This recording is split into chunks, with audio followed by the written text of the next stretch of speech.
as African as they are, have very little concept of what Africa is like, or the connection between Africa and themselves.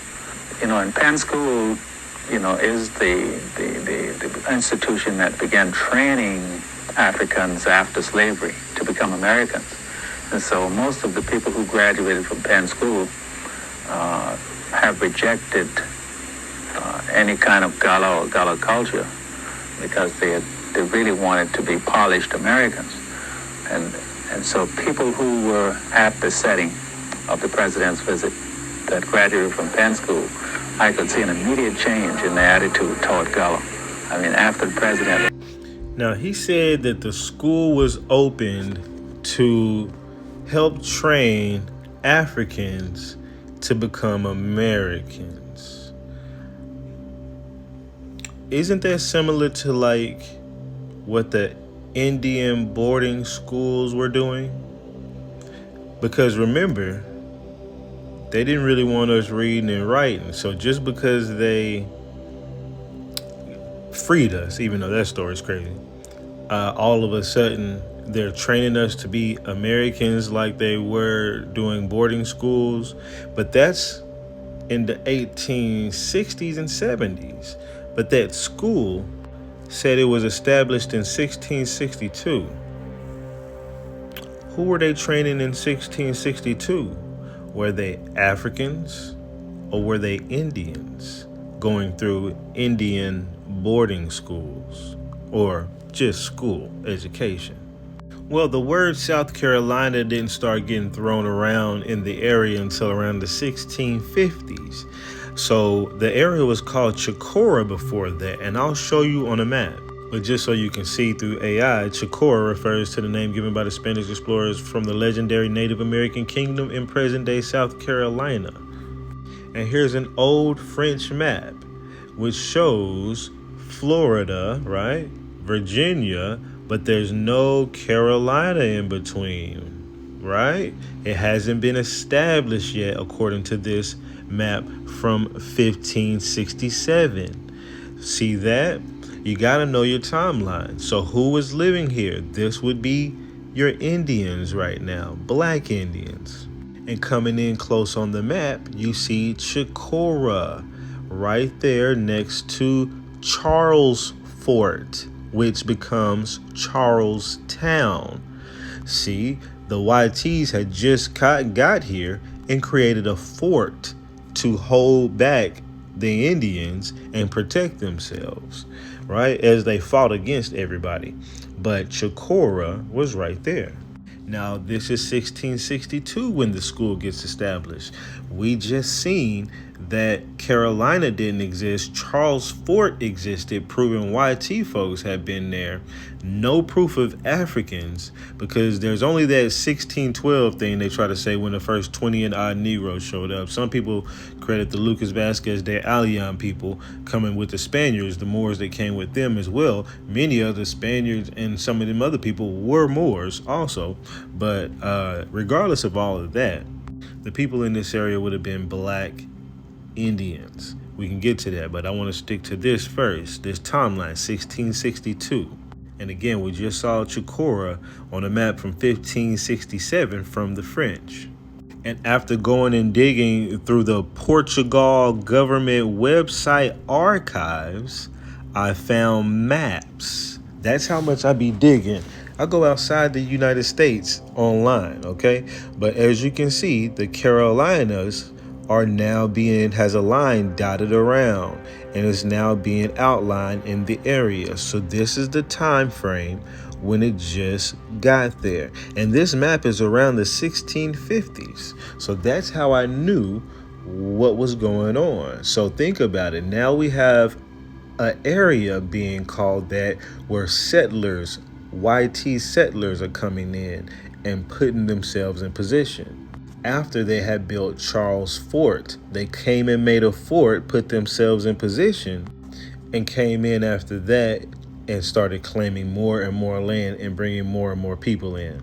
Then they had to start pushing these Indians out, or possibly setting up training schools to make you a polished American.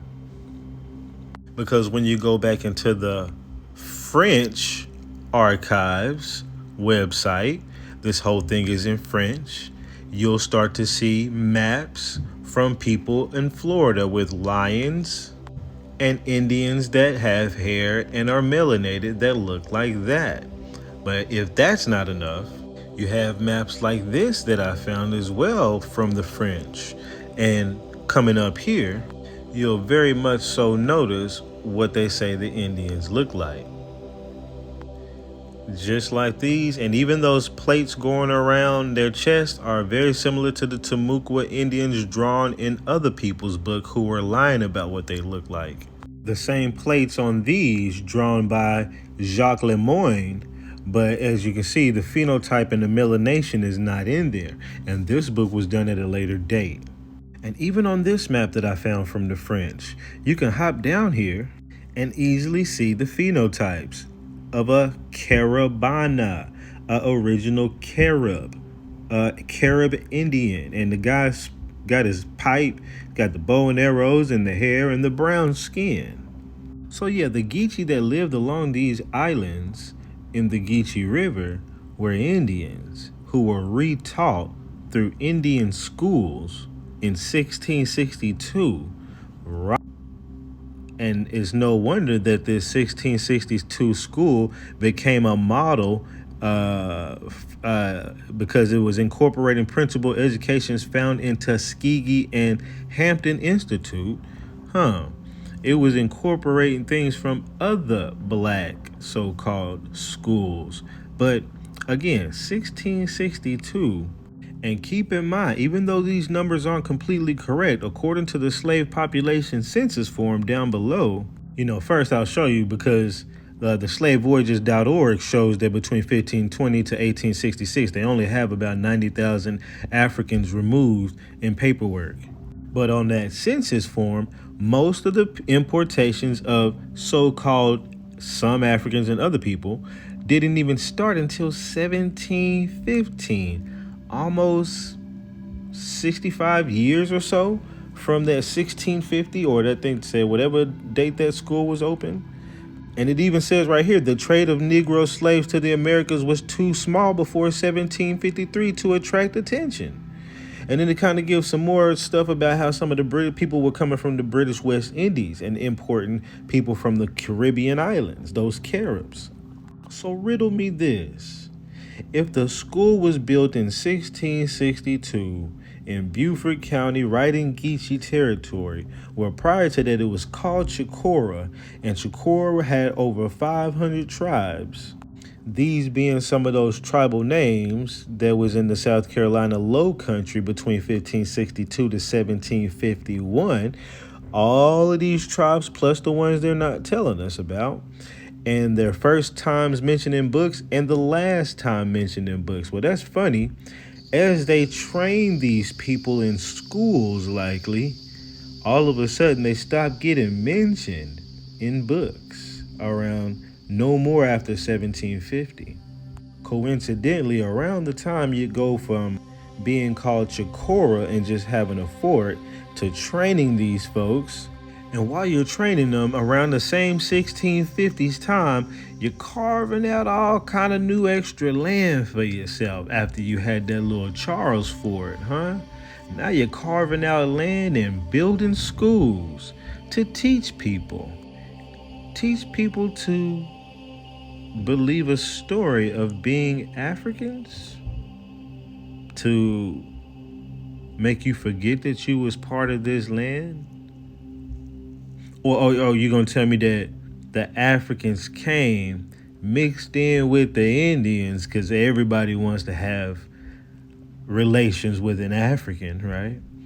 And as they was mixing in, as y'all love to just throw out in a story with no genealogical proof, they were getting trained together, right? Indians and blacks together in training schools. But I don't have time, but I have this paper that I forgot is from 1743 that talks about the Indian and Negro and Indian slaves being put together in these schools and training a Negro schoolmaster. I'll have to go into that. That's crazy.